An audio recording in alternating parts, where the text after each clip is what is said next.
श्रीदक्षिणामूर्तये शैव स्फुरणं सदात्मकमसत्कल्पार्थकं भासते साक्षात् तत्त्वमसीति वेदवचसा यो बोधयत्याश्रितान्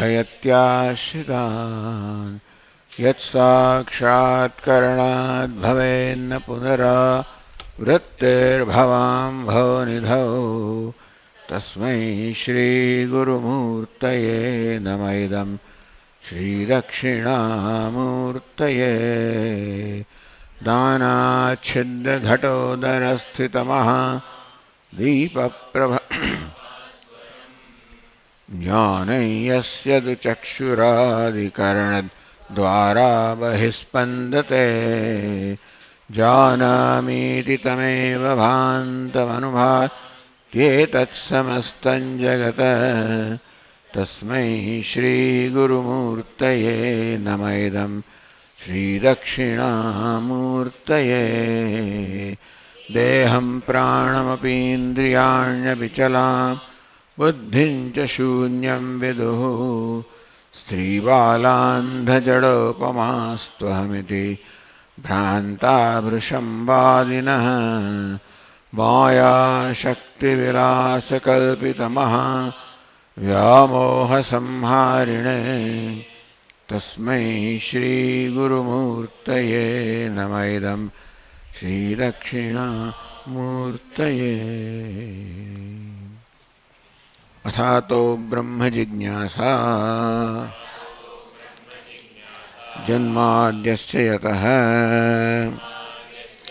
शास्त्रयोनित्वात् तत्त्वसमन्वयात्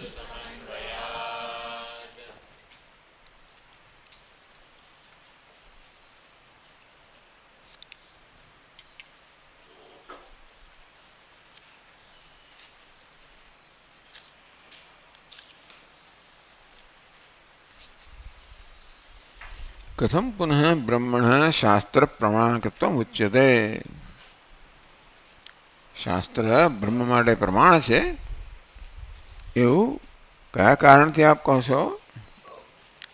कारण के शास्त्र आमनायस्य क्रियार्थत्वात् अनर्थक्यम अतदर्थानाम मीमांसा शास्त्र में क्या आव्यु जैमिनी ऋषि वडे आमनायस्य क्रियार्थत्वात् आमनायर्थ वेद तो क्रिया एटले कर्म माटे छे तो पछी आ ब्रह्मार्थ छे ब्रह्म माटे एवं शा परथी कहो छो?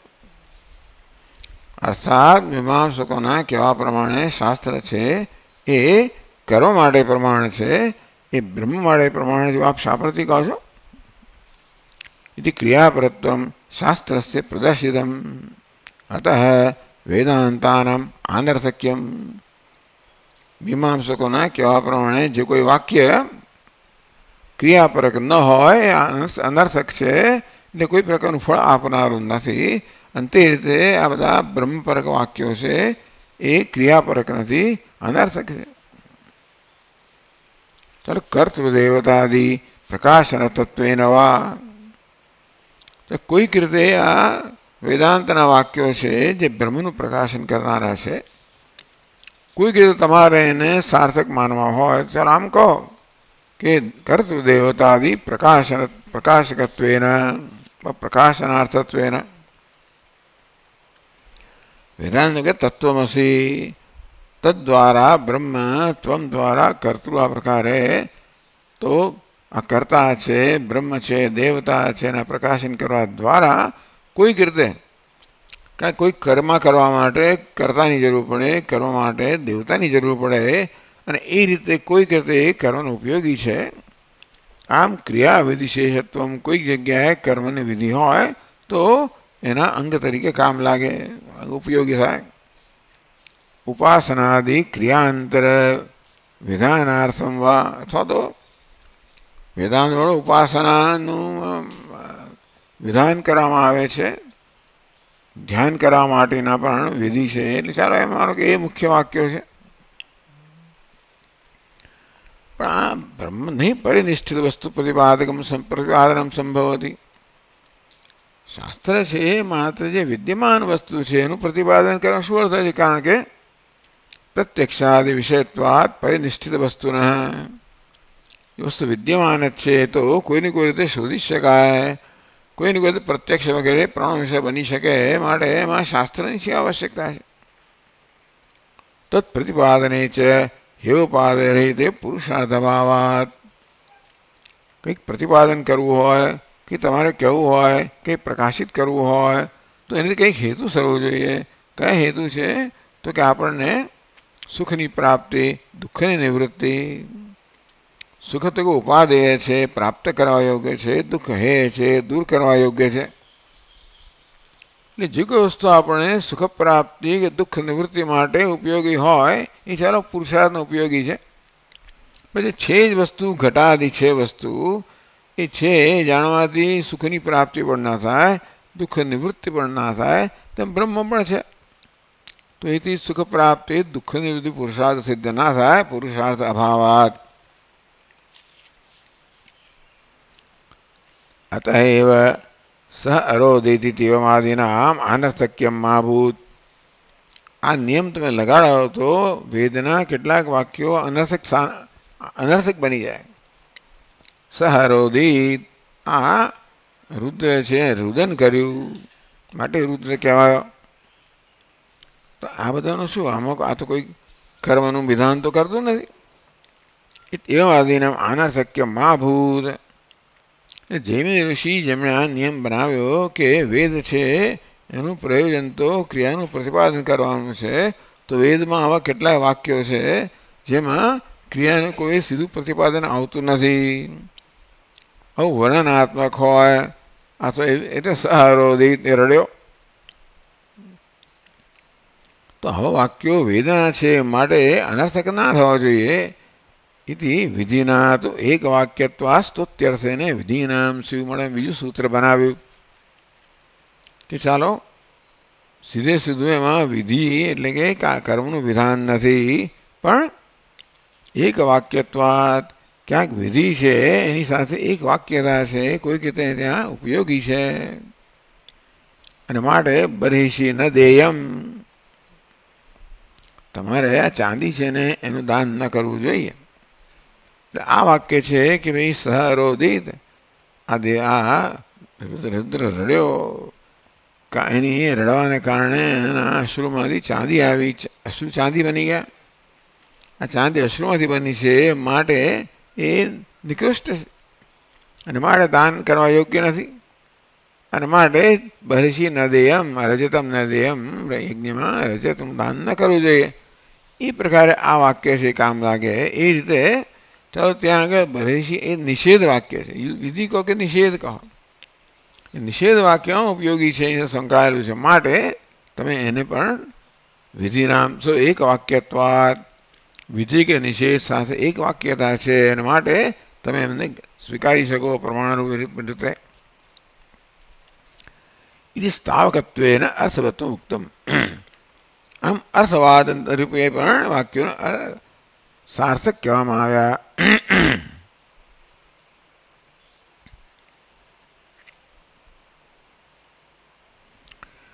હવે 138 પાન પર જોઈ ગયા છે આપણે બીજા પેરેગ્રાફ પર. તેષામ મંત્ર સ્વાતંત્ર્યમસ્તુ ન અર્થવાદવત.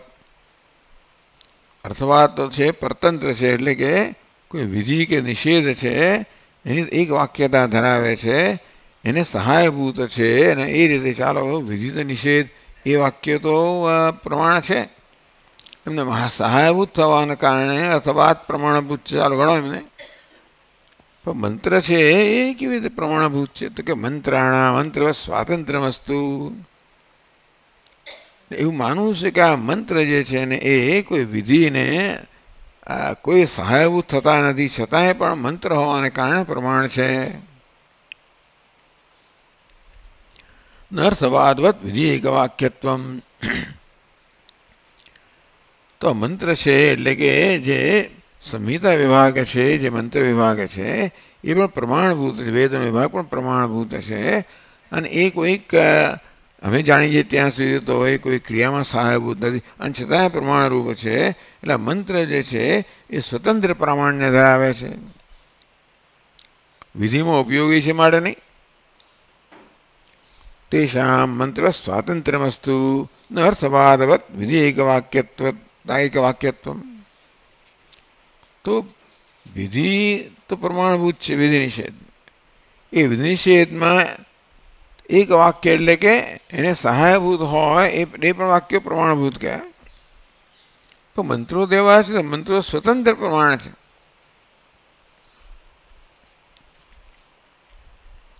તો કે મંત્રો સ્વતંત્ર પ્રમાણ નથી. દૃષ્ટાંત અસિદ્ધિમાં એટલે મંત્રાણામ છે એવું કહ્યું. ઈશેત્વા ઇત્યાદિના મંત્રાણામ ક્રિયા તત્સાધન અભિધાયિત્વેન કર્મ સમાયિત્વ ઉક્તમ. ઈશેત્વા છેદમી, હે હું શાખા તારું છેદન કરું છું, અન્ન માટે તારું છેદન કરું છું. એ પણ અન્ન દો પછી ક્રિયામાં ઉપયોગી છે એ માટે આ તારું છેદન કરું છું. મળે આ તું પણ ક્રિયામાં ઉપયોગી છે, આ છેદન પણ ક્રિયામાં ઉપયોગી ક્રિયા છે. એ રીતે કર્મ સમવાયત્વ મુક્તમ, સીધે સીધું આ શાખાનું છેદન જે છે એ વૈદિક કર્મ તમે ન કહો, એટલે એને છતાં પણ એ જે ક્રિયા છે છેવટે અન્ન માટે જે કરવાનું છે એમાં ઉપયોગી છે. ઈશેત્વાયતિ મંત્રે છિનદ્મીતિ અધ્યાહારાત શાખાચ્છેદન ક્રિયા પ્રતીતે અગ્નિર્મૂર્ધા ઇત્યાદો ચ ક્રિયા સાધન દેવતાદિ પ્રતીતે મંત્રાશ. તો આ રીતે ઈશેત્વા મંત્ર છે, અગ્નિર્મૂર્ધા ચક્ષુષી ચંદ્રસુર એ મંત્રો છે, શ્રુત્યાદિ કર્તવ્ય વિનિયુક્તા. તો એ રીતે શાસ્ત્રમાં ક્રતુ વગેરે સાથે કોઈક રીતે એનો ઉપયોગ કરવામાં આવે છે. એટલે મંત્રોનો પણ આવી રીતે આપણે કર્મમાં એનો ઉપયોગ જોઈએ છીએ. આ દરેક મંત્ર કોઈક ને કોઈક કર્મમાં એનો ઉપયોગ છે. ચાલો હવે આ મંત્રો કઈ રીતે ઉપયોગી છે? સુખની પ્રાપ્તિ દ્વારા કે દુઃખ નિવૃત્તિ દ્વારા. એ પુણ્ય ઉત્પન્ન કરે તો સુખ પ્રાપ્ત કરાવે કે દુઃખ નિવૃત્તિ, અદૃષ્ટ કહેવાય એને. ત્યાં ચર્ચા કરવામાં આવી. આપણે તો અહીંયા ચાલો ત્યાં ચર્ચા કરવામાં આવી કે પ્રથમ અધ્યાયની અંદર પ્રમાણ નિરૂપણ પછી મંત્રોનું નિરૂપણ છે. ત્યાં પૂર્વ મીમાંસામાં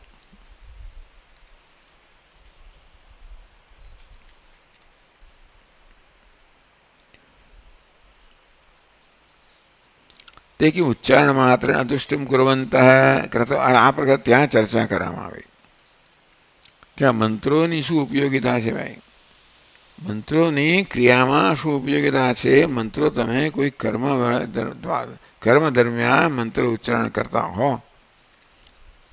જેમ કે અગ્નિર્મૂર્ધા ચક્ષુષી ચંદ્ર સૂર્ય વગેરે મંત્ર ઉચ્ચારણ થતું હોય તો એ મંત્રો કઈ રીતે ઉપયોગી થાય છે? ઠીક છે, ઉચ્ચારણ માત્ર અદુષ્ટમ કુર્વંત ક્રત ઉપકુર્વંતી. ક્રતુ દરમિયાન યજ્ઞ દરમિયાન આ મંત્રનું ઉચ્ચારણ કરવામાં આવે તો ઉચ્ચારણ કરવા માત્રથી એ પુણ્ય ઉત્પન્ન કરે છે અને એ રીતે આ ક્રતુમાં ઉપયોગી થાય છે. ક્રતુ કે યજ્ઞ કરીએ એટલે આપણને ફળ મળે, અદૃષ્ટ મળે, પુણ્ય પ્રાપ્ત થાય. તો મંત્રો પણ પોતે પુણ્ય ઉત્પન્ન કરીને એ કુલ પુણ્યની અંદર ઉપયોગી થાય છે. ઉત દુષ્ટેનૈવ અર્થસ્મરેણ ઇતિ, અથવા તો તમે મંત્ર ઉચ્ચારણ કરો એટલે આપોઆપ અર્થનું સ્મરણ થાય. તો અર્થનું સ્મરણ થાય એ પણ પુણ્યકર્મ છે. એટલે અર્થના સ્મરણ દ્વારા જ અદૃષ્ટ થાય. અર્થના સ્મરણ દ્વારા મંત્રો ઉપયોગી છે કે ધારો કે તમે ન જાણતા પણ હો અને માત્ર મંત્ર ઉચ્ચારણ કરો એ એનાથી પણ પુણ્ય થાય. ટૂંકમાં આપણે વેદનું ઉચ્ચારણ કરતા હોઈએ, વેદના મંત્રનો અર્થ ન પણ જાણતા હોઈએ તો પણ એનું ઉચ્ચારણ માત્રથી જ પુણ્યની પ્રાપ્તિ થાય. તો તો યજ્ઞ દરમિયાન અગ્નિર્મૂર્ધા વગેરે મંત્રો ઉચ્ચારણ વિધાન હોય તો શું એ ઉચ્ચારણ માત્રથી પુણ્ય પ્રાપ્તિ કરાવે છે કે પછી જે ઋત્વિક એનું ઉચ્ચારણ કરે છે એ બધા વેદ ભણી ગયો છે તેથી આ મંત્ર ઉચ્ચારણ કરતા એને પેલું યાદ આવે છે અને અર્થ પણ યાદ આવે છે. તો મંત્રના ઉચ્ચારણને કારણે જે અર્થનું સ્મરણ થાય છે એ અર્થનું સ્મરણ પુણ્ય પ્રદાન કરવા દ્વારા ઉપયોગી થાય છે. ઇતિ સંદેહે ચિંતાદીનાપી અધ્યયન કાલ અવગત મંત્રાર્થસ્ય શ્રીસંભવાત. આમ ચિંતન કરવાથી અધ્યયન સમય સ્વાધ્યાય અધ્યેતવ્ય દરેકે પોતાની શાખાના વેદનું અધ્યયન કરવું જોઈએ.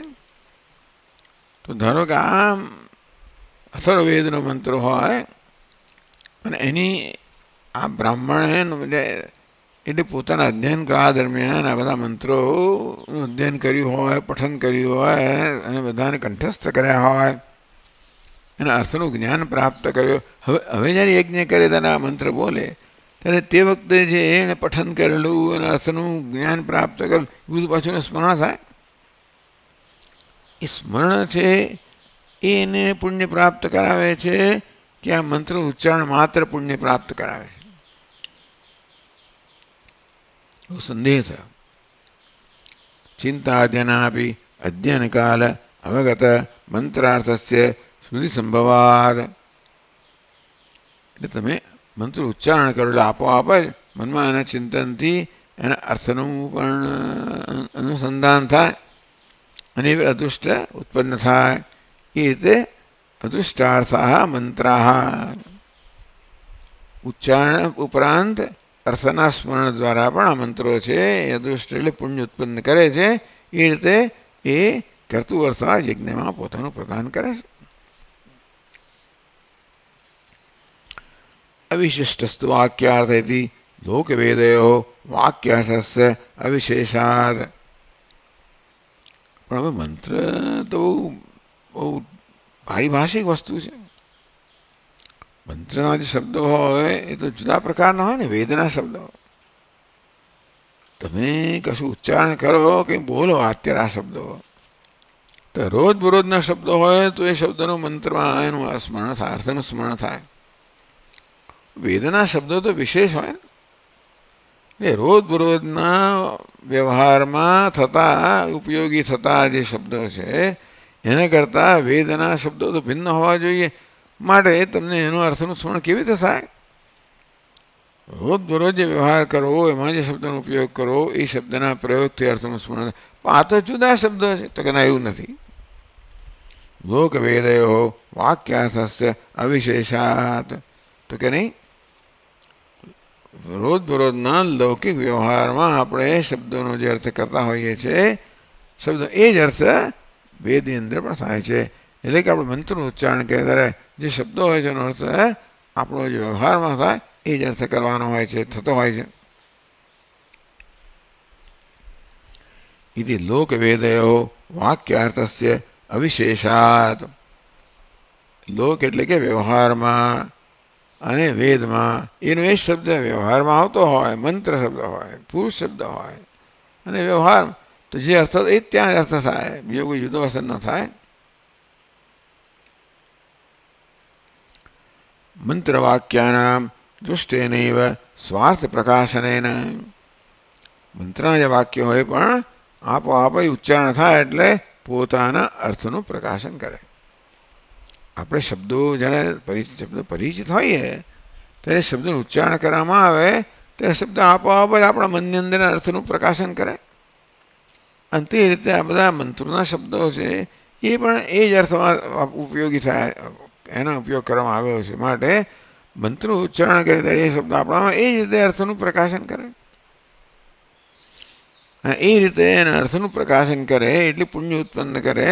અને તેથી જે કર્તવ્ય કે હોમ એનો ઉપયોગ થતો હોય એમાં એનું પ્રદાન કરે દૃષ્ટિ ઉત્પન્ન કરવા દ્વારા. દૃષ્ટેનૈવ સ્વાર્થ પ્રકાશનેન કૃતુ ઉપકારકત્વ સંભવાત. દૃષ્ટ એટલે તરત જ પ્રત્યક્ષ જેવું મંત્રનું ઉચ્ચારણ થયું કે તરત એના અર્થનું સ્મરણ થયું, તરત એ પ્રકારનું પુણ્ય પ્રાપ્ત થયું અને તરત તમને એનો લાભ મળ્યો. પછી લાભ મળતો હોય તો પરોક્ષ કહેવાય, અદૃષ્ટ કહેવાય. તાત્કાલિક લાભ મળતો દૃષ્ટ કહેવાય. ભોજન કરવા તાત્કાલિક આપણે ભૂખ સંતોષાય એ દૃષ્ટ ફળ છે. દુષ્ટે સંભવતી એટલે મંત્રો આ પ્રકારે પોતાના અર્થના પ્રકાશન દ્વારા સીધે સીધું દુષ્ટ ફળ ઉત્પન્ન કરતા હોય તો એનો અદૃષ્ટ એટલે પરોક્ષ રીતે ફળ ઉત્પન્ન કરે એવી કલ્પના કરવાની કોઈ જરૂર નથી. ફલવદ અનુષ્ઠાન અપેક્ષિતેન ક્રિયા તત્સાધન સ્મરણેન દ્વારેણ મંત્રાણામ કર્માંગત્વમ. ફલવદ અનુષ્ઠાન અપેક્ષિતેન જે અનુષ્ઠાન કરવામાં આવે છે તો પોતાનું ફળ ઉત્પન્ન કરવાનું જ છે અને એની અંદર એની અપેક્ષા છે. ક્રિયા તત્સાધન સ્મરણેન તો આ મંત્ર છે એ ક્રિયા અને સાધન છે, એનું સ્મરણ કરવાથી દ્વારેણ મંત્રાણામ કર્માંગત્વમ એ પ્રકારે આ મંત્રો છે એ કર્મનું અંગ બને છે.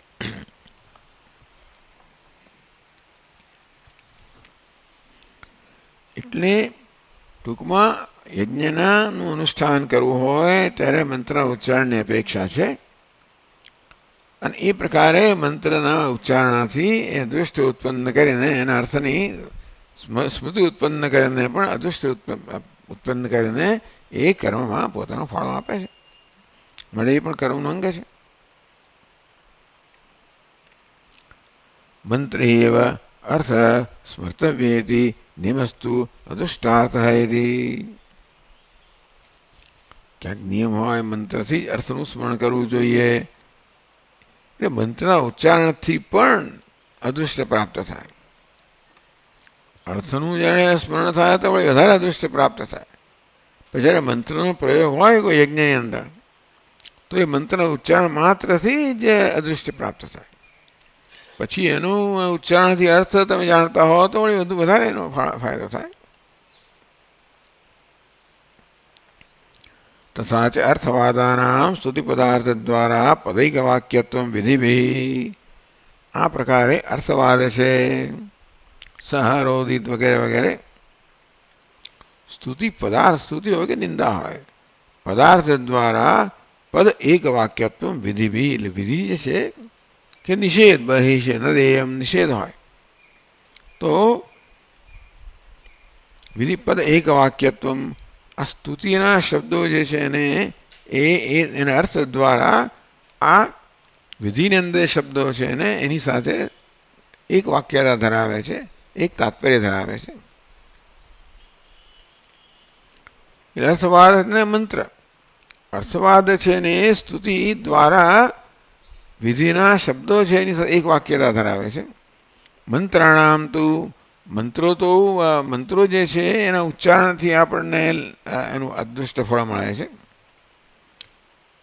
અર્થવાદ છે સ્તુતિ છે, એ સ્તુતિ દ્વારા વિધિ છે એને પુષ્ટ કરે છે અને માટે વિધિના શબ્દો છે તો એક વાક્યતા ધરાવે છે. એટલે મંત્ર છે એ વાક્યાર્થ જ્ઞાન દ્વારા મંત્રના ઉચ્ચારણથી જે મંત્રના વાક્ય છે એના જ્ઞાન દ્વારા વિધિના જે વાક્ય છે એની સાથે એક વાક્ય પહેલાં પદ સાથે એક વાક્ય ધરાવે છે અર્થવાદ, અને આ મંત્ર છે વિધિના વાક્યો સાથે એક વાક્યતા ધરાવે છે. ઇતિ વિભાગ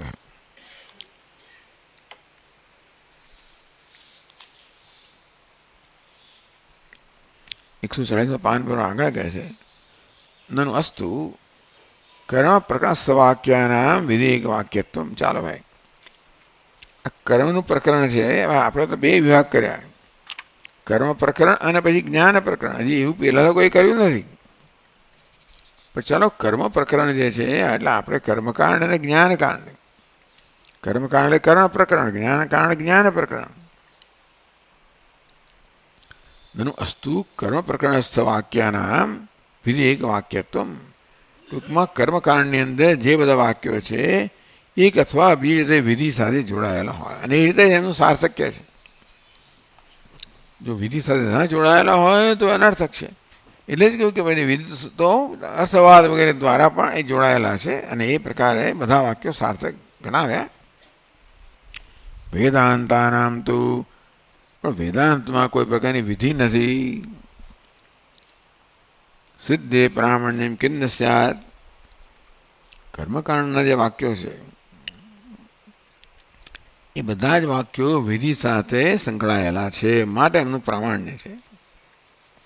ઉપનિષદની અંદરના વાક્યો છે અને વિધિ સાથે કોઈ સંબંધ નથી. વેદાંતાનામ તો સિદ્ધે પ્રામાણ્ય, કર્મ શું છે? અપ્રાપ્તની પ્રાપ્તિનું સાધન છે. અત્યારે જે છે નહીં ઉત્પન્ન કરવાનું સાધન છે. એટલે કર્મ જે છે નહીં એ વસ્તુની વાત કરે, જેમ કે સ્વર્ગ વગેરેની વાત કરનારો હોય. એટલે વેદાંત તો છે એની વાત કરે છે, તું બ્રહ્મ છે. વેદાંતાનામ તો સિદ્ધે, પણ કર્મકાંડમાં ભલે પ્રામાણ્ય માટે કર્મ સાથે સંકળાયેલા હોવા જોઈએ, ચાલ ભાઈ, પણ વેદાંતમાં એ નિયમ લાગુ ના પડવો જોઈએ ને. વેદાંત તો સિદ્ધ બ્રહ્મ જે સિદ્ધ છે, વિદ્યમાન છે, એનું નિરૂપણ કરે છે. તો તેથી વેદાંતમાં એ નિયમ ન લાગુ પડવો જોઈએ, કર્મકાંડમાં નિયમ લાગુ પડ્યો. પણ વેદાંતાનામ તો સિદ્ધે પ્રામાણ્ય કિમ ન સ્યાત, કર્મ સાધ્ય માટે પ્રમાણે, સાધ્ય એટલે કર્મ દ્વારા જે આપણે કરવાનું છે સાધ્ય સિદ્ધ કરવું એને માટે. પણ વેદાંત તો બ્રહ્મનું પ્રતિપાદન કરે છે. બ્રહ્મ વિદ્યમાન વિષય છે, સિદ્ધ વિષય છે, પ્રાપ્ત કરવાનો નથી. એમાં કોઈ કર્મ આવે નહીં તો પછી શા માટે? તો ભાઈ ચલો એનો એ નિયમ તમે વેદાંતમાં ન લગાડો કે સાધ્ય કરો, એમાં જ પ્રમાણ થવું જોઈએ. શાસ્ત્ર સિદ્ધ અર્થે આ વેદાંત છે, સિદ્ધ અર્થાત કર્મકાંડ છે, સ્વર્ગની વાત કરતો હોય એ સાધ્ય અર્થ છે. એને માટે અગ્નિહોત્રાદિ કે જ્યોતિષ્ઠોમાદિ કર્મ હોય એ કર્મ એ સાધ્ય કરવાનું છે, સિદ્ધ એને માટે પ્રમાણભૂત છે. પણ તું બ્રહ્મ છે એમાં કશું સિદ્ધ કરવાનું નથી. તો તમે એનો નિયમ ભાઈ વેદાંતમાં ના લાગુ પડો. જે તમારે સિદ્ધ કરવાનું છે એનું વાક્ય જ પ્રમાણભૂત કહેવાય. વેદાંત તો જે સિદ્ધ છે, હું બ્રહ્મ છું એની જ વાત કરતા હોય તો સિદ્ધે પ્રામાણ્ય કિમ ન સ્યાત, વેદાંતની અંદર બ્રહ્મ જે સિદ્ધ છે, આત્મા જે સિદ્ધ છે, પરમાત્મા કે સિદ્ધ છે, એના માટે વેદાંત કેમ પ્રમાણ ન ગણાવવું જોઈએ? અહીં કોઈ ક્રિયાની ઉપયોગિતા નથી.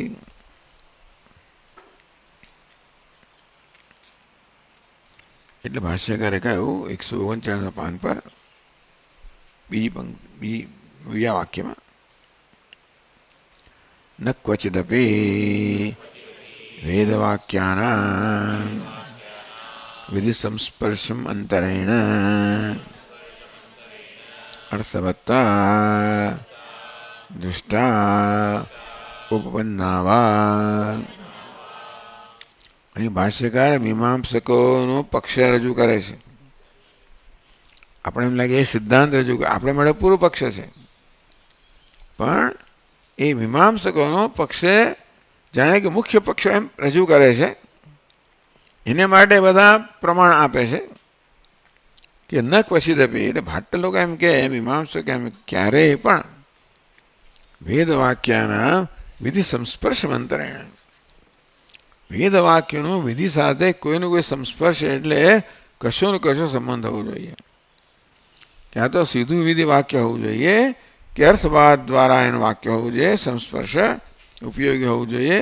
એટલે સમગ્ર વેદના એટલે કર્મકાંડમાં આ નિયમ છે કે જે કોઈ વાક્ય હોય એ વિધિ વાક્ય સાથે સીધા કે આડકત રીતે સંકળાયેલા હોવા જ જોઈએ. તેને કરવાનું શું? તો વેદ શેને માંડે છે? કર્મ ક્રિયાર્થત્વાત. અને તેથી ક્રિયા એટલા માટે કે ભાઈ સુખ પ્રાપ્તિ દુઃખ નિવૃત્તિ હે ઉપાદેય માટે છે. એ ન થતું હોય તો ભાઈ કરવાનું શું આપણે? એટલા માટે વેદના બધા જ વાક્યો આ પ્રકારે સીધી કે આડકત રીતે ક્રિયા સંકળાયેલા હોય.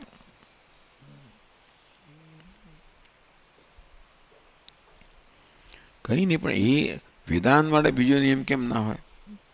વેદાંતાનામ તો સિદ્ધે પ્રાણમ કિન્ય સ્યાત, કર્મકાંડમાં ભલે તમારો નિયમ લાગુ પડતો હોય કે કર્મ ક્રિયા સાથે સંકળાયેલા વાક્યો જ પ્રમાણભૂત કહેવાય. પણ વેદાંત તો સિદ્ધ વસ્તુની વાત કરે છે, વિદ્યમાન વસ્તુની વાત કરે છે, જે બ્રહ્મ છે, જે જીવ બ્રહ્મ ઐક્ય છે એની વાત કરે છે. તો ભલે વેદાંત માટે એ વાક્યો વેદાંત સિદ્ધ અર્થ માટે પ્રમાણ છે, એમ કેમ નહીં? કર્મકાંડ જે સાધ્ય માટે પ્રમાણ છે તો વેદાંત સિદ્ધ માટે પ્રમાણ છે, એવું કેમ નહીં? એટલે કે કશાયમાં એવું હોય જ ના શકે. ન ક્વચિદપી વેદવાક્યાનામ વિધિ સંસ્પર્શમંતરેણ અર્થવત્તા દૃષ્ટા ઉપપન્ના વા. ટૂંકમાં કોઈક રીતે પણ ક્યાંય પણ એવું આપણે જોયું નથી વેદની અંદર કે વિધિ વાક્યો સાથે સંબંધ વગર કોઈ વાક્યનું સાર્થકતા હોય. એ જોયું નથી કે ઉપવત્તા એટલે કે યુક્ત પણ નથી. સીધું જોવામાં નથી આવ્યું કે યુક્ત પણ નથી, ઉપબંધ નથી.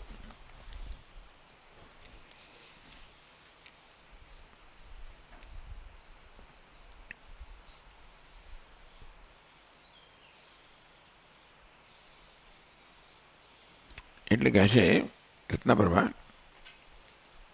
એનો અર્થ શું કરવાનો? વેદાંતા વિધિ એક વાક્યત્વેન અર્થવંત સિદ્ધાર્થ આવેદકત્વાદ મંત્રાર્થવાદાદિવત ઇત્યર્થ. તો કે નહીં, વેદાંતા વિધિ એક વાક્યત્વને અર્થવંત. વેદાંત છે એ પણ વેદાંત ઉપનિષદ, એ પણ વિધિ સાથે એની એક વાક્યતા હોવી જોઈએ, તો જ એ વાક્યો અર્થવાન સાર્થક બને, તો જ પ્રમાણ બને. સિદ્ધાર્થ આવેદકત્વાદ, જે સિદ્ધાર્થ છે એટલે કે બ્રહ્મ જીવ બ્રહ્મ ઐક્ય આ બધું છે એનું આપણે જ્ઞાન કરાવનારા છે ને. આવેદકત્વાદ એનું જ્ઞાન કરાવનારા છે. મંત્ર અર્થવાદાદિવત, તો મંત્ર અને અર્થવાદની જેમ મંત્ર અર્થવાદાદિવત, તો મંત્ર પણ સિદ્ધ વસ્તુની વાત કરતા હોય, અર્થવાદ પણ એવી વાત કરતો હોય, તો તેવી રીતે વેદાંત પણ કોઈને કોઈ, તો મંત્ર જે છે એ પણ વિધિ સાથે એક વાક્યતા ધરાવે છે, અર્થવાદ એક વાક્યતા, એ પણ સિદ્ધ વસ્તુની જ વાત કરે છે. મંત્ર પણ જે વસ્તુ છે એની વાત કરતો હોય, પછી અર્થવાદ પણ જે છે એની વાત કરતું હોય, પણ કોઈ વિધિ સંકળાયેલું હોય, તેમ તમારું વેદાંત પણ જો જે સિદ્ધ વસ્તુ વાત કરતો હોય તોય પણ અર્થવાદની જેમ મંત્રની જેમ એણે પણ વિધિ સાથે સંકળાયેલો હોવું જોઈએ, તો જ એ પ્રમાણ બને.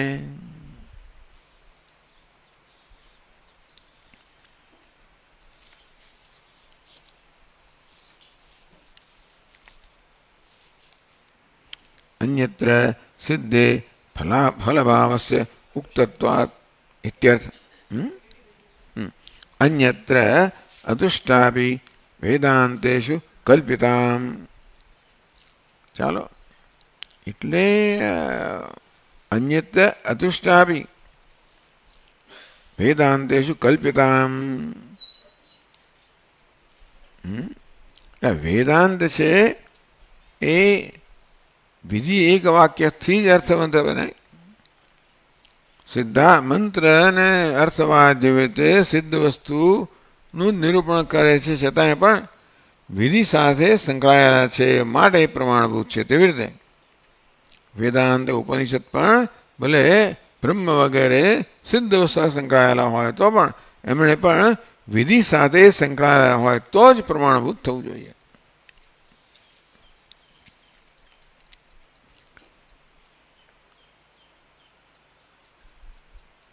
વેદાંતેષુ કલ્પિતામિતિ, પણ તમારે કંઈ યુક્તિપૂર્વક વેદાંતને પણ વિધિ સાથે જોડવા જોઈએ, તો જ વેદાંત પ્રમાણ બને.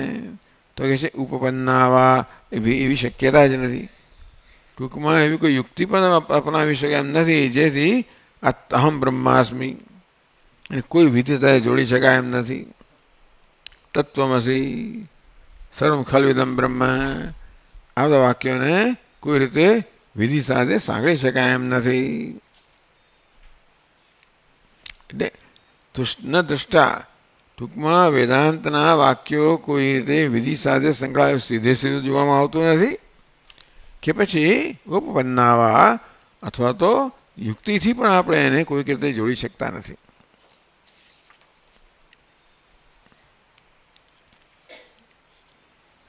ન ઉપપન્ના ન ઇતિ અનુસંગ એટલે આગળ જે ન આવ્યું એને અહીંયા જોડવાનું બરાબર છે.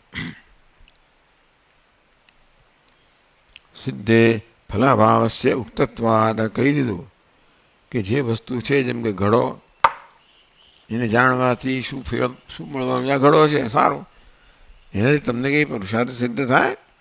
સુખ પ્રાપ્તિ દુઃખ નિવૃત્તિ થાય જ નહીં. સિદ્ધે ફલભાવસ્ય ઉક્તત્વાદિથી આગળ કહી ગયા છે મેં. એટલે વિદ્યમાન વસ્તુ છે એને જાણવાથી કંઈક કશું કરો તો જુદી વાત છે, માત્ર જાણવાથી શું થાય? આ સામે વૃક્ષ છે, પહાડ છે, એટલે શું ઉપર ચડો, વૃક્ષમાંથી ફળ કંઈક કરો તો બરાબર છે. એમને જાણવાથી શું મળે તમને? તેમ બ્રહ્મ છે એટલે સિદ્ધે ફલાભાવ છે ઉક્તત્વાદ, એ વસ્તુ છે જેને જાણવાથી કોઈ પ્રકારનું ફળ સુખ પ્રાપ્તિ દુઃખ નિવૃત્તિ મળતી નથી. આગળ કહી ગયા છીએ અમે.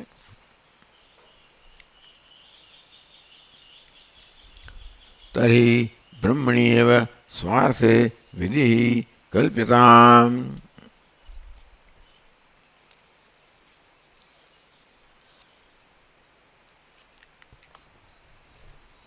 કઈ રીતે કેમ ગોઠો કોઈને જોડવું કેવી રીતે? વેદાંતના વાક્યોને કઈ રીતે પ્રમાણભૂત બનાવવા? તર્હિ બ્રહ્મણેવ સ્વાર્થે વિધિ કલ્પ્યતા. ચાલો ભાઈ, બ્રહ્મ પોતે જ પોતાના જ અર્થમાં કંઈક કરો તમે કે બ્રહ્મ સ્વાર્થમાં વિધિ, સ્વાર્થ પોતાનામાં વિધિ ધરાવનારું છે. કૃતમ વેદાંતાના વિદ્યંતર શેષત્વેન, ટૂંકમાં આ કર્મકાંડના વાક્યો તો બીજી વિધિ છે એના શેષ છે. હવે એવું વેદાંત માટે થઈ શકતું નથી કે બીજા કોઈ વિધિના શેષ હોય, અનંગ હોય, એ પોતે જ વિધિ છે. ચાલ ભાઈ, તું બ્રહ્મ છે એમ કહ્યું ને, એટલે તું બ્રહ્મ છે એવું ઉપાસના કર એમ. હું બ્રહ્મ છું એટલે હું બ્રહ્મ છું એવું બધું જોડવાનું આવે. એમાં કોઈ ને કોઈ પ્રકારનું વિધિ તમારે વિધિ વાક્ય જોડવું પડે કે કર્મ એવું ક્રિયાપદ જોડવું પડે. આત્મા તે ઉપાસિતા, એ પ્રકારે દરેક વાક્યને વિધિ વાક્ય બનાવી શકાય વસ્તુ જોડવાથી. કૃતમ વેદાંતા એટલે આ વેદાંતના વાક્યો છે સ્વયં વિધિ વાક્યો જ છે એમ ગણો. અહમ બ્રહ્માસ્મિ તત્વમસી, આ બધા પણ અહમ બ્રહ્માસ્મિ ઉપાસિતા એવું. આ પ્રકારે કોઈને કોઈ ક્રિયાપદ જોડીને આપણે બધાને વિધિ વાક્યો ગણી શકીએ. તો વેદાંતના વાક્યો માટે વિધિ બીજે જોવાની જરૂર નથી કે આ ત્યાં સંકળાયેલું છે, એ પોતે જ વિધિ વાક્ય છે. એ પ્રકારે વેદાંતની તમે પ્રામાણ્ય સિદ્ધ કરો. એ સિવાય વિચારો વેદાંતનું પ્રામાણ્ય સિદ્ધ ના થાય. એટલે નચ, તો ભાષ્યકાર કહે છે નચ ઇતિ 140 પાન પર નચ પરિનિષ્ઠિતે વસ્તુ સ્વરૂપે વિધિ સંભવતી ક્રિયા વિષયત્વાत् વિધેહે ન ચ પરિનિષ્ઠિતે વસ્તુ સ્વરૂપે વિધિ સંભવતી. જે વસ્તુ વિદ્યમાન છે એના સ્વરૂપમાં, સ્વરૂપ તો વિદ્યમાન જ હોય, સ્વરૂપ માટે કંઈ કરવાનું ના હોય. ભાઈ સુગંધ ગુલાબનું સ્વરૂપ હોય તો એને સુગંધ માટે કંઈ કરવાનું ના હોય. સુગંધીદાર હોય તો એને માટે, એને સુગંધ મળે એ સ્વભાવ માટે કોઈ કશું કરવાનું ના હોય, એમાં વિધિ ના હોય. અચ્છા, પરિનિષ્ઠિતે વસ્તુ સ્વરૂપે વિધિ સંભવતી. આ કયું ફૂલ છે? ગાર્ડેનિયા. હે ગાર્ડેનિયા, તું સુગંધીદાર બન. એવું કહે તો સુગંધીદાર બને કે ના બને? સુગંધી આનો સ્વભાવ છે એના માટે તમારે વિધિની જરૂર નથી. વિધિ એના સુગંધીદાર હોય અને વિધિ કરો તો કશું થવાનું નથી. ચલ રૂમાલ તારામાંથી ગુલાબની સુગંધ આવી જોઈએ તો કશું ના થાય. પરિનિષ્ઠિત વસ્તુ છે એના સ્વભાવમાં કોઈ વિધિ ના થઈ શકે. વસ્તુ સ્વરૂપે વસ્તુનું સ્વરૂપ તો છે તે છે, કોઈ કારણ નથી એના માટે. તો આવું કેમ છે લ્યા, આવા રંગનું કેમ છે, તું કેમ આવું દેખાય? અને હું શું કરું ભાઈ, હું છું એટલે જેનું જે સ્વરૂપ હોય એને માટે કારણ નથી હોતું. આવો આવી ભાઈ તારામાં ફલાણી સુગંધ કેમ નથી, તો આવી સુગંધ કેમ ધરાવે, હું શું કરું, મારો સ્વભાવ છે. વસ્તુ સ્વભાવ હોય કે સ્વરૂપ હોય ને એમાં કોઈ વિધિ ના હોય. પરિનિષ્ઠિતે વસ્તુ સ્વરૂપે વિધિ સંભવતી. તું આ પ્રકારની સુગંધવાળો બની જાય એમ પણ ના કહેવાય સુગંધવાળો છે, અથવા બીજી સુગંધવાળો બની એમ પણ ના, કારણ કે એ પ્રકારની સંભાવના નથી. માટે પરિનિષ્ઠિતે વસ્તુ સ્વરૂપે વિધિ સંભવતી. વસ્તુ વિદ્યમાન છે એના સ્વરૂપ વિશે કોઈ વિધિ એટલે કોઈ કર્મ શક્ય જ નથી. સ્વરૂપ એની જાતે જ હોય. સ્વરૂપને હોવા માટે કોઈ કારણ નથી, કોઈ કર્મ નથી. અને તેથી તું સુગંધિતા બની જા એ પ્રકારનો વિધિ એની કોઈ ઉપયોગીતા નથી, અર્થવત્તા નથી. ક્રિયા વિષયત્વાદ વિધેહે. વિધિ હંમેશા કોઈને કોઈ પ્રકારની ક્રિયા અંદર સંકળાયેલી હોવી જોઈએ તો જ એને વિધિ કહેવાય. બાકી જે સ્વરૂપ એ તું બ્રહ્મ છે, સ્વરૂપની વાત છે, એમાં કોઈ વિધિ હોય ના શકે.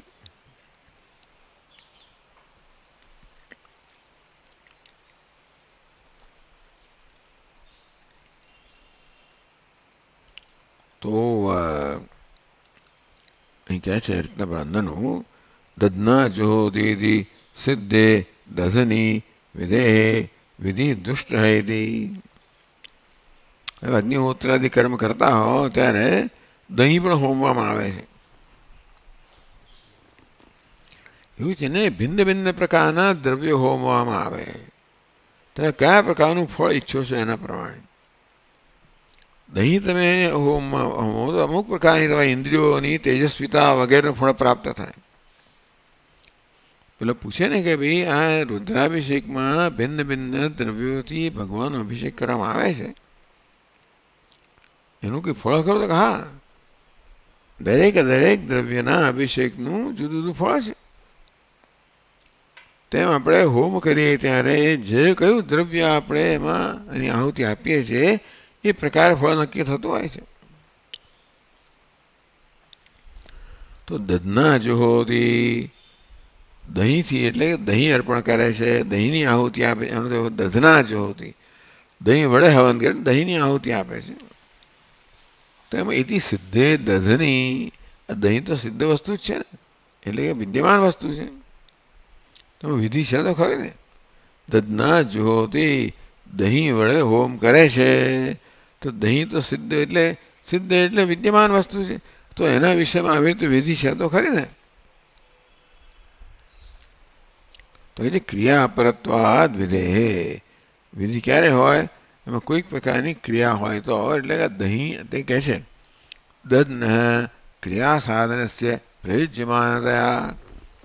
આ દહીં છે એને પોતે ભલે ક્રિયા ન ધરાવતો હોય, પણ દહીં છે એને કોઈ ક્રિયાનું સાધન તો ખરું. દધ્ન ક્રિયા સાધનસ્ય, દહીંને આપણે હોમી તો શકીએ એ પ્રકારે ક્રિયાનું સાધન બને. પ્રયુજ્યમાનતયા સાધ્યત્વાદ વિધેયતા. આ પ્રકારે દહીં જે છે ને એ પોતે ભલે એ સિદ્ધ વસ્તુ છે, પરંતુ હોમવાની ક્રિયા જે છે ને એમાં હોમવાની ક્રિયામાં એનો પ્રયોગ થાય છે, અને માટે એ રીતે એની વિધેયતા હોય શકે. તો આ વિધિનો વિષય બની શકે. દહીં પોતે વિદ્યમાન છે એટલે દહીંમાં કશું થાય નહીં. દહીં તું ગળ્યું બની જાય એવું વિધિ ના થાય. પણ દહીંનું હોમ કરો એ પ્રકારે જો ઉપયોગી વસ્તુ હોય, બધા માટે એવું ના થાય પથ્થરનો હોમ કરો. જે વસ્તુ ના થતો હોય એટલે ટૂંકમાં જે વસ્તુ પ્રયોજ્યમાન, જેનો કર્મમાં પ્રયોગ થઈ શકે. હે ભાઈ માથામાં મારવું હોય તો તમારે પથ્થરનો ઉપયોગ થઈ શકે. પણ દહીંનો ઉપયોગ ના થાય. ઘણી ઘણી વસ્તુ એવી હોય તો કે મારા માથામાં એટલું બધું પણ એ વસ્તુ એવી શ્રીખંડ પણ એટલો બધો આમ નક્કર થઈ ગયો હોય ને તો કોઈને મારો તો વાગે ખરો. પણ એટલે નહીંતર બાકી એ બધી વસ્તુઓ કર્મમાં પ્રયુક્ત ના થાય. તો દહીંનો બીજો કર્મનો પ્રયોગ, દહીં પોતે પણ દહીંમાં આપણે હવન કરીએ, આહુતિ આપીએ, એ પ્રકારે દહીં જે છે એ આ હોમમાં એનો પ્રયોગ થાય. અને એ રીતે દહીં છે એ વિધિનો વિષય બની શકે. દહીં છે એ વિદ્યમાન વસ્તુ છે, પણ વિદ્યમાન વસ્તુ પણ જો જો ઉપયોગી હોય, કર્મમાં ઉપયોગી હોય તો એ પણ વિધિનો વિષય બની શકે. દધના જ્યોતિ, દધના એટલે ત્રીજી વખતે દહીં.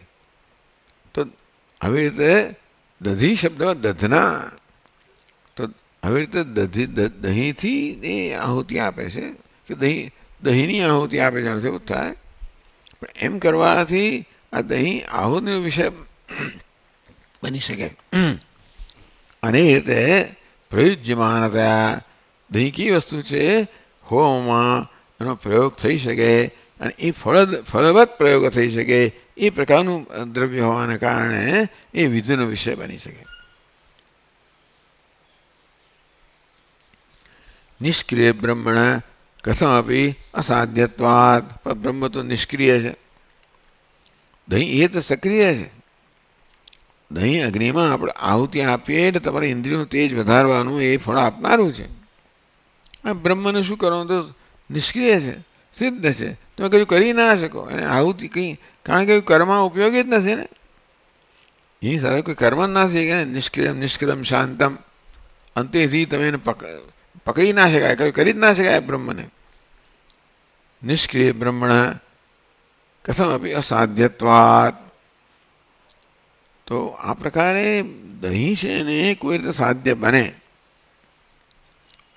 એ આહુતિ આપવા દ્વારા. બ્રહ્મની કોઈ રીતે આહુતિ કશું કરી જ ના શકાય, માટે કોઈ રીતે એ બ્રહ્મ સાધ્ય ના બની શકે. ન વિધેયત્વમિતિ, બટ તમારું જે બ્રહ્મ છે જે સિદ્ધ છે એ કોઈ પણ રીતે સિદ્ધ વસ્તુ બને વિધિનો વિષય. જેમ કે દહીં, કારણ કે એ દહીં એવું એક દ્રવ્ય છે જેનો આપણે તેની આહુતિ આપી શકીએ. એ રીતે આહુતિ આપવાની એનામાં યોગ્યતા છે અને તે માટે એ વિધિનો વિષય બની શકે. પણ બ્રહ્મ નિષ્ક્રિય છે, તેથી કોઈ પ્રકારની યોગ્યતા ધરાવતું જ નથી, એના માટે કોઈ વિધિનો વિષય બની શકે એમ છે જ નહીં. તો ભાઈ એને કરવા એટલે ટૂંકમાં એનો કોઈ ઉપયોગ નથી. કોઈક રીતે એને જોડવું જોઈએ તમારે. ન જોડો તો પછી એ નકામું વાક્ય બની જાય, નિરર્થક વાક્ય બની જાય. ભાટ્ટમત ઉપસમર્થી, આ ભાટ્ટ જે છે એટલે આ બધા જૈમિની મહર્ષિના બધા શિષ્યો છે, એટલે એ પરંપરાના છે. જૈમિન તો પહેલાં થઈ ગયા છે, પણ કુમારેલ ભટ્ટ આવે પછી, અને પછી પ્રભાકરના બધા, એટલે એ બધી જુદી શાખાઓ છે કર્મ મીમાંસાની. તેમાં કુમારેલ ભટ્ટ તો બહુ પ્રધાનમાં હતા, એટલે એમના મત પ્રમાણે ઉપસંહાર તસ્માદ લગે છે. તસ્માદ કર્મપેક્ષિત કર્તૃદેવતાદિ સ્વરૂપ પ્રકાશનેન ક્રિયાવિધિશેષત્વં વેદાંતાનામ. એટલે તસ્માત તે કારણથી કર્મ અપેક્ષિત, એટલે બીજી ટૂંકમાં આ બ્રહ્મ કોઈ રીતે કર્મ ક્રિયાનો વિષય ના બની શકે. પણ બ્રહ્મ શું કરે છે, તમારા વેદાંત શું, કર્તૃદેવતાદિ સ્વરૂપ પ્રકાશનેન. તત્વમસી એમ કહેવામાં ત્યારે ત્વમ એ કર્તાના સ્વરૂપ પ્રકાશન કરે છે, તત્ છે દેવતાના સ્વરૂપ પ્રકાશન કરે છે. એટલે વેદાંત વાક્યો કરતા દેવતાઓ વગેરેના સ્વરૂપનું પ્રકાશન કરવા દ્વારા કર્મ ઉપયોગી બને. કર્મ કરતા પણ જોઈએ, દેવતા પણ જોઈએ, એટલે ક્યાંક કર્મ કરવાનું હોય ત્યાં વસ્તુ ઉપયોગી બને. એ પ્રકારે ક્રિયા વિશેષત્વ વેદાંતાનામ, એ રીતે ક્રિયા વિશેષ ક્રિયાનું અંગ, ક્રિયાનું ઉપયોગી. તો આ પ્રકારે અહમ બ્રહ્માસ્મિ, અહમ છે કર્તા છે, બ્રહ્મ એ દેવતા છે. આમાં આ કર્તાના સ્વરૂપનું અહીંયા પ્રતિપાદન કરવામાં આવ્યું, દેવતાનું પ્રતિપાદન કરવામાં આવ્યું. એ પ્રકારના વાક્યો, કારણ કે તમારે યજ્ઞ કરવો હોય ત્યારે કર્તા જોઈએ, દેવતા જોઈએ, એ બધાના સ્વરૂપ પ્રતિપાદન કરવા દ્વારા આ વાક્ય ઉપયોગી છે. એ રીતે ક્રિયા સાથે સંકળાયેલા છે અને આ પ્રકારે વેદાંતનો ઉપયોગ છે. સીધો કંઈ ઉપયોગ નથી. ક્રિયા વિશેષત્વ વેદાંતાના. આ મીમાંસકોનું આપણે એમની માટે આ એક ફરજ થઈ પડી. એમણે જ્યારે નિયમ બનાવ્યો, આમ નાયસ્ય ક્રિયાપરત્વાત, કે આમ ક્રિયાર્થત્વ આમના વેદ તો બધો ક્રિયાપરક જ છે. અનર્થક અર્થાના જે ક્રિયાપરક વાક્યો નથી એ અનર્થક છે. વેદ અનર્થક ના હોય છે કે એક વાક્ય માટે દરેક વાક્યને ક્રિયાપરક એમણે કોઈને કોઈ રીતે એમણે સિદ્ધ કરવું કર્યું છે. ટૂંકમાં એમણે ખૂબ પોતાની કુશળતા વાપરીને દરેક વાક્યને ક્રિયાપરક સિદ્ધ કર્યું છે. સંહિતા વિભાગના બધા જે મંત્રો હોય એને પણ કોઈને ક્યાંય ને ક્યાંય ઉપયોગ જુએ એ લોકો. તો છાગાના છેદન માટે આ મંત્ર વપરાય ને, દૂધ ધોવા માટે પેલો મંત્ર વપરાય ને, આ કરવા માટે પેલો મંત્ર વપરાય ને, પાણી લાવવા માટે બીજો મંત્ર વપરાય, પાણી કાઢવા માટે ત્રીજો મંત્ર વપરાય. પણ એ પ્રકારે દરેક મંત્રનો ક્યાંય ને ક્યાંય ઉપયોગ છે. કોઈ સંબંધ હોય કે ના હોય, તમે એ ક્રિયા કરતો જે મંત્ર બોલતો ને કોઈ સંબંધ જ ના હોય એવું બને. મારે આ વસ્તુ પણ ટૂંકમાં આ બધી પૂજામાં મંત્રો બોલે છે, કોઈ આરતી કરતી વખતે એને કોઈ સંબંધ જ નથી હોતો. મોટે ભાગે ધૂપ વખતે મંત્ર બોલે, પછી પેલા દીપા કર્પૂર માટે એને કંઈ એની સાથે સંબંધ ના હોય. બસ એ મંત્ર એ પ્રકારે એનું વિધાન તો આ વખતે આ બોલવું. રાજાધિરાજાએ આમાં કેવું આવું કોઈ પૂછતા એવું તો પૂછવાનું નહીં તમારે. આ વખતે કર્પૂર આવું કેમ બોલતા હશે, અને કેમ એને શું સંબંધ છે? પછી મારે કેવું પડે કોઈ સંબંધ છે તો આ મંત્ર બોલવાનો. પેલું ધૂપ વખતે કંઈ દૂર બોલતા હોય એટલે એ ધૂપ સાથે સંબંધ ના હોય. યો પામ પુષ્પમ એટલે એને પુષ્પાંજલિ, પુષ્પ શબ્દ આવ્યો, એથી વધારે કોઈ સંબંધ નથી એને મંત્ર પુષ્પાંજલિ સાથે. હા, કહેવાનો ભાવ એ છે કે આ બધા મંત્રોનો વિનિયોગ કહેવામાં આવ્યો. આ વખતે તમે આ બોલવાનું એટલે એનો સંબંધ હોય તો હજી મારે શોધવું પડશે. પણ મારી સમજ પ્રમાણે તો કોઈ મેં સંબંધ જોયો નથી મોટે ભાગે. એવા સંબંધની કોઈ જરૂર નથી. વિધાન છે કે આ કરો ત્યારે આ કરવાનું, આ ક્રિયા કરો ત્યારે આ મંત્ર બોલવાનો, બસ બોલવાનો. એ રીતે મંત્રનો ઉપયોગ થઈ ગયો. મંત્ર ઉપયોગી બન્યો અને શાસક બન્યો. મંત્ર શું એનો અર્થ આપે છે એની કોઈ એ લોકો એમાં કોઈ રસ જ નથી. મંત્ર પોતે કેવો સુંદર અર્થ ધરાવે છે, કેવો ગંભીર અર્થ ધરાવે છે, એ પ્રકારે બધા વિચાર કરે બધા. પણ એ બધા મીમાંસકોને એમાં કોઈ રસ નથી. બીજા પંડિતો આવો વિચાર કરે બધા. પેલા શ્રીરામ શર્મા બીજા પંડિતો છે, વેદના બધા મંત્રોનું જ્યારે આપતા હોય અર્થ, ત્યારે સુંદર સુંદર અર્થ છે એનું વિવરણ કરે. પેલા લોકોના એની સાથે કોઈ સંબંધ ના હોય. આ વૈદિક પંડિતો છે પટપટ મંત્રો બોલતો કંઈ બીજો સંબંધ જ ના હોય, પટપટ બોલી જવાનું બસ. આપણે રસોઈ કરતા હોય ત્યારે આપણે શું હવે આટલું પાણી નાખ્યું ને પેલું આટલું નાખ્યું કેમ, તો એવી કંઈ ચિંતા નથી કરતા આપણે. પેલી રેસીપીમાં કઈ પ્રમાણે કે આ વિડીયોમાં કઈ પ્રમાણે કરી નાખ્યું કે આના 5 મિનિટ 10 મિનિટ 7 મિનિટ ફરવા રંગ થાય. એનું શાસ્ત્ર કે આ વિજ્ઞાન ના જાણતા હોઈએ આપણે, જરૂર એ નથી. હશે બધાનું વિજ્ઞાન, પણ એમાં કયું પ્રમાણે કરવાનું.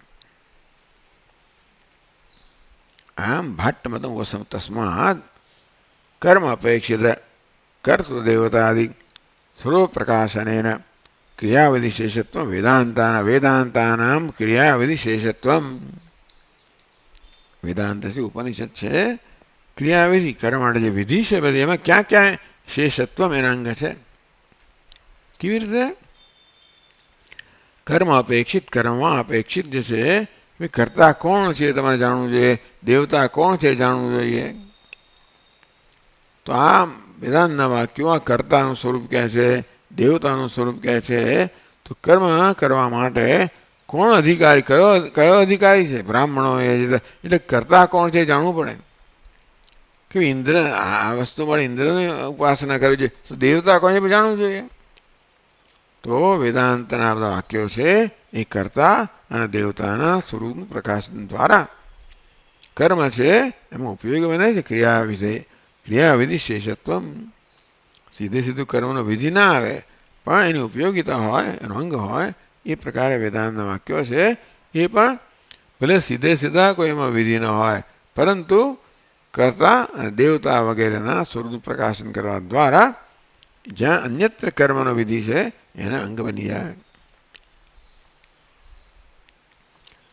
એટલે ટૂંકમાં આવી રીતે જડવે સલાક બેસાડે લોકો. અનુભવ એ છે કે ભાટ્ય લોકોએ, મીમાંસક લોકોએ આ પ્રકારે ઉપનિષદ જે છે એને જુદું પ્રકરણ ગણ્યું નથી.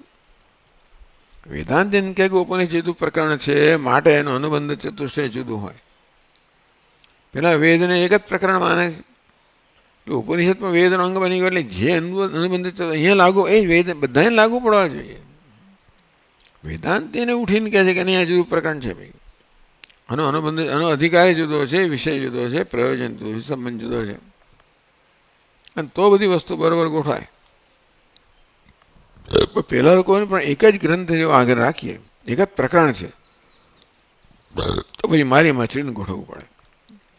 એ લોકો એને એક જ પ્રકરણ કહ્યું સમગ્ર વેદને, એટલે બધાને મારી માછલીને એમનું જે મોડેલ છે એની અંદર ગોઠવી દે. આપણે કે એના આ જુદું પ્રકરણ છે, એના જુદા નિયમો છે, જુદી ગિલ્લી જુદો દાવ છે. એ પ્રકારે વેદાંતી લોકો કહે.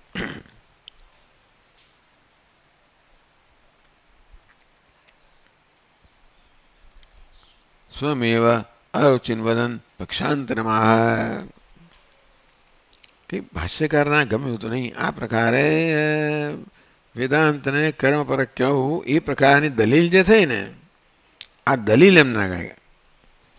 એટલે પક્ષાંતરમાં કહે છે. અથ પ્રકરણાંતર ભયાત નૈતત અભ્યુગમ્યતે તથાપી સ્વવાક્યગત ઉપાસનાદિ કર્મપરત્વમ.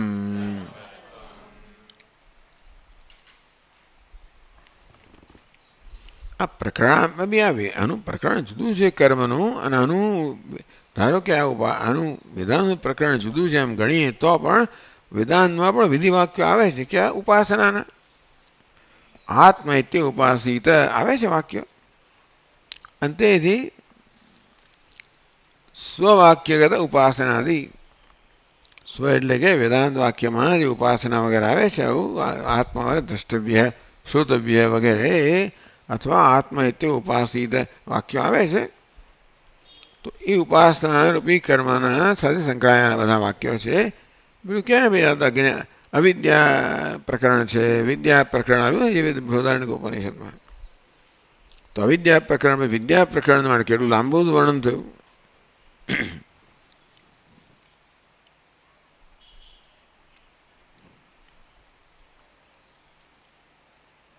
તસ્માદ ન બ્રહ્મણઃ શાસ્ત્રયોનિત્વમ ઇતિ પ્રાપ્તે ઉચ્યતે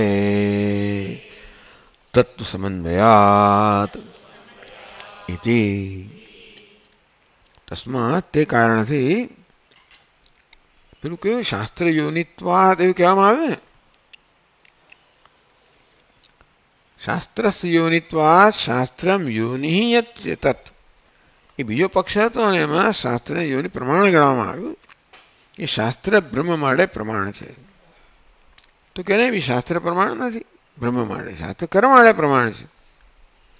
આ બધા દલીલોથી કહ્યું. અને છેવટે તસ્માત ન બ્રહ્મણ શાસ્ત્ર યોનિત્વમ, તો આ કર્મના શાસ્ત્ર યોનિત્વમ, આ કર્મ છે એના માટે શાસ્ત્ર પ્રમાણ છે, બ્રહ્મ માટે શાસ્ત્ર પ્રમાણ નથી. ઇતિ પ્રાપ્તે, આ પ્રકારની દલીલો દ્વારા હું પ્રાપ્ત થયું કે ભાઈ આ વેદ છે, કર્મકાંડ છે, એ કર્મ વડે પ્રમાણ છે, બ્રહ્મ માટે નહીં. એટલે એના ઉત્તરમાં કહ્યું તત્વ સમન્વયાત કે નહીં, તત્વ સમન્વયાત વેદાંત છે એ બ્રહ્મ માટે પ્રમાણ છે. તમે સિદ્ધ કરવું પડે એ માટે આ સૂત્ર છે. હવે જો આપણે આગળના સત્રમાં જોઈશું. આગળનું સત્ર કે આગળનો વર્ગ જોઈએ. ચાલો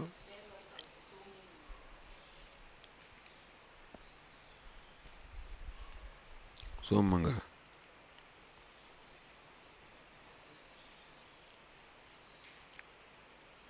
શું છે?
સારું, તો આજે આપણે આ સત્ર સમાપ્ત કરીશું બ્રહ્મસૂત્રનું.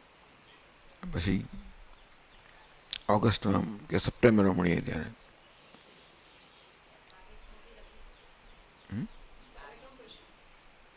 કાર્યક્રમ પછી છે દિવસો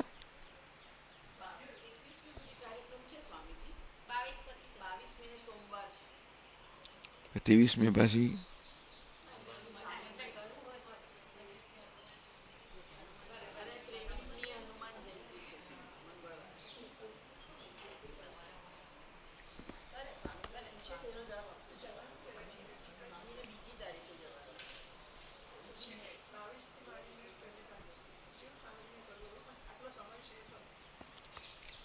તો પછી આ 2 દિવસ પણ રાખવું જ જોઈએ. પછી રાખવું હોય તો સારું, આપણે મળીશું સોમવારે. ઓકે. ઓમ પૂર્ણમદ પૂર્ણમિદમ પૂર્ણાત પૂર્ણમુદચ્યતે પૂર્ણસ્ય પૂર્ણમાદાય પૂર્ણમેવાવશિષ્યતે. ઓમ શાંતિ શાંતિ શાંતિ. કરેન્દુ સદૃશો માયા સમાચ્છાદનાत् સન્માત્રઃ કર્ણોપસંહરણતો યો ભૂત્સુષુપ્તઃ પુમાન પ્રાગસ્વાપ્સ્વમિતિ પ્રબોધ સમયે યઃ પ્રત્યવિજ્ઞાયતે ગુરુમૂર્તયે નમઃ ઇદં શ્રીદક્ષિણામૂર્તયે.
गुरुभ्यो नमः। हरि ओम।